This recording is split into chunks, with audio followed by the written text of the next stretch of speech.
Physics Lecture 7, Circuits. Before we talk about circuits proper, let's go into current. Current is defined as the flow of positive charge. However, in reality, it's the flow of negative charge. Make sure you know that and know the distinction, because when you look at current displayed on circuits, it will be pointed in the direction of the positive charge flow, even though the opposite is actually true. There are two types of current. One is direct current, and one is alternating current. Direct current is where charge flows in one direction. Alternating current, on the other hand, is the flow of charge that changes periodically. If you notice, most things in today's day and age are AC, alternating current. And while this was getting developed, there was a huge debate between the two, between Thomas Edison and Nikola Tesla. Obviously, Tesla won out because most things are alternating now. Also, if you're a fan of rock music, AC/DC is where the band got their name from. Conductivity is either done by metallics, elemental metals, or electrolytic, which are solution-based. And the conductance is considered the reciprocal of resistance. Think about conductivity as how inclined something is to pass current through them. The equation for current is listed below. Current, as defined mathematically, is the charge over time. Now that we've discussed current, let's go into a couple basic circuit laws, both of which were figured out by Kirchhoff. The first is Kirchhoff's junction rule. It states that at any point or junction in a circuit, the sum of the currents in has to equal the sum of the currents out. His loop rule states that around any closed circuit loop, the sum of the voltage sources will have to equal the sum of the voltage drops. If you recall, this is just the expression of the law of conservation of energy. It simply states that it has to go somewhere. Voltage has to be accounted for, and so does current. Now that we've covered current, let's go into resistance and how it pertains to circuits. Resistance is noted as the intrinsic property to resist the flow. So you've got a current flowing through, and how much it's resisted is the resistance, so how smoothly it goes through. Resistivity is intrinsic, and it's basically a quality found in materials. It's based on the material itself, so it's just a fixed quantity. The length, on the other hand, states that the resistance of a resistor is directly proportional to its length.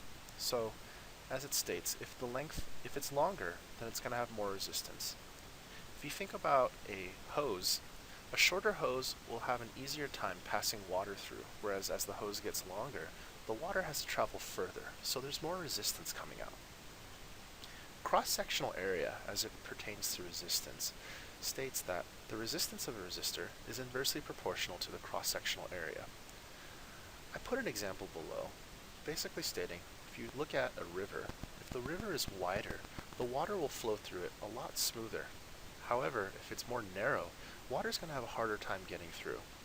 If we were to equate this back to our garden hose example for length, a wider hose is going to have an easier time passing water than a narrower one. Temperature. So, most resistors have a greater resistance at higher temperature, and if you think about it from a chemical standpoint, that's because the molecules are more excited, and because of this, they're less likely to let things pass through. The mathematical representation for resistance is listed below. It states that resistance R equals the resistivity times the length divided by cross-sectional area. If you remember this and what each variable means, all the properties and qualities of resistance should come easily. So we've covered current and resistance, so it's time to go into Ohm's law. Ohm's law is largely considered the basic law of electricity, and it states that voltage equals current times resistance. Another way to express voltage within Ohm's law is to state that it's the energy of the cell minus IR.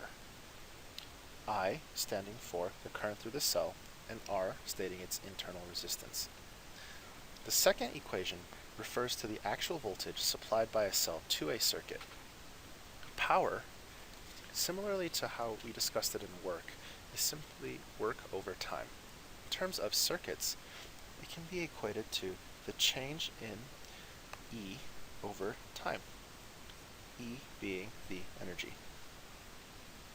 Another way to represent power in a circuit is current times voltage, which can also be equated to I squared R if you sub in Ohm's law. Another way you can describe it is V squared over R. Note that all of these are simply manipulations of the power equation and Ohm's law. Not all circuits are going to have just one resistor. In fact, most of them have multiple. And there are two ways these can be lined up. The first example are resistors in series. In series, resistance and voltage are additive, as noted by the equations below.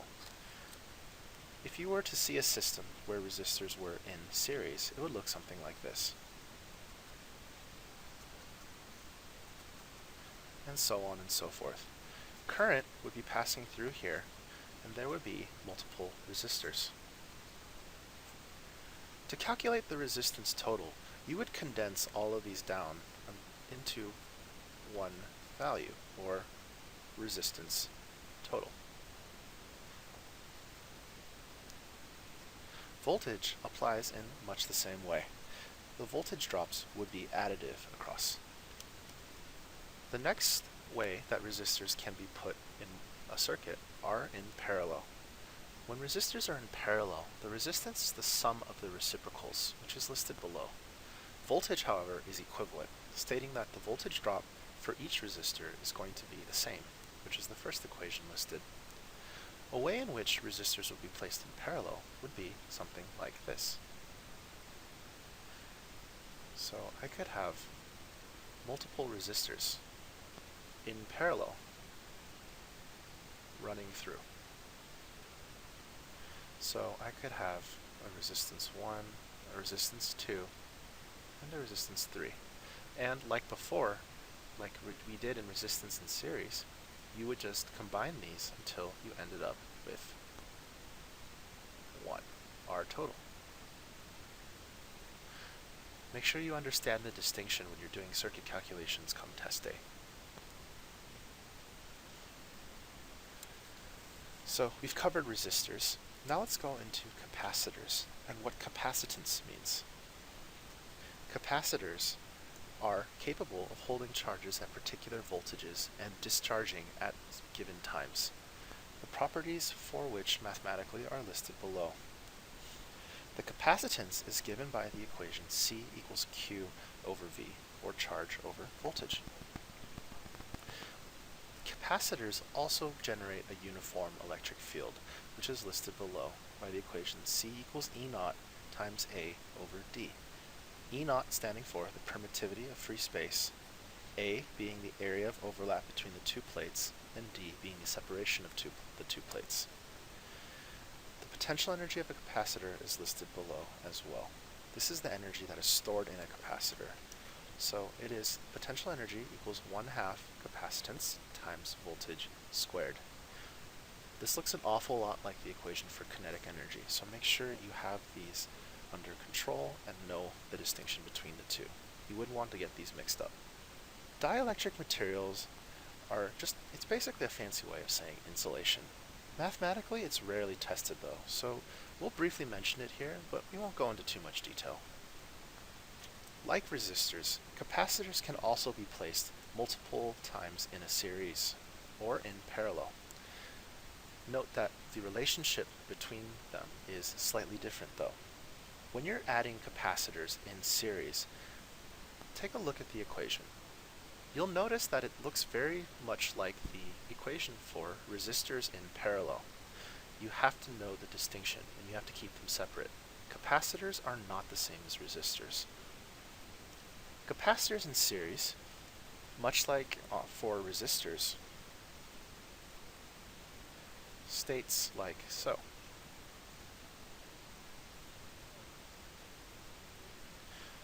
So as you're going through, you've got multiple capacitors, and as you add more capacitors, the capacitance decreases as noted by the equation. The other way capacitors can be lined up is in parallel.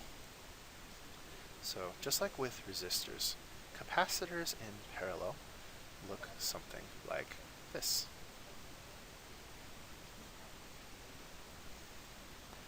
So you have C1, C2, C3, and so on. This can go on indefinitely if you so chose. As you add more capacitors in parallel, unlike resistors, the capacitance increases. So let's think about the distinction between the two, resistors and capacitors, that is. When I add multiple resistors in series, if you think about it, it's forcing the current to travel through more resistors and losing more and more speed or power or voltage potential, whatever you want to call it, as it goes through each. So it's additive. If I have resistors in parallel, on the other hand, there's more areas for the current to pass through instead of just one pass. So it's not funneled in. There's more ways for the current to flow, therefore the resistance decreases. Capacitors, on the other hand, have a very different way that they operate. They store charge. So if you think about it, if you add them in series, there's going to be less charge placed into each one, therefore the capacitance decreases. If you put them in parallel, since there's more areas for current to travel, they're more likely to store charge, therefore the capacitance increases when they're in parallel. The last thing we're going to discuss are meters, and how we use meters to measure quantities in circuits. The first is the ammeter. As the name suggests, this measures current at some point. Ideally, they have no resistance. If they had a resistance, they wouldn't exactly have the best measurement for current, would they? Also, they have no voltage drop. A voltmeter measures voltage. It's wired in parallel, so theoretically, it should have an infinite resistance. Why is this? So that no current goes through it. Ohm meters measure resistance. This is done so by using the current and calculating it against the resistance using its own voltage and current. The ohm meter supplies its own voltage and current through the circuit and quantifies the resistance within the circuit. These are three common meters used to assess circuits, and on test day, you may find yourself in a situation where you're going to have to look at experimental data regarding one of these three. You need to know what these things measure and how they are measured to fully understand how to answer the questions given. With that, we'll finish our lecture on circuits. Please join us next time in Lecture 8 as we go into waves and sound.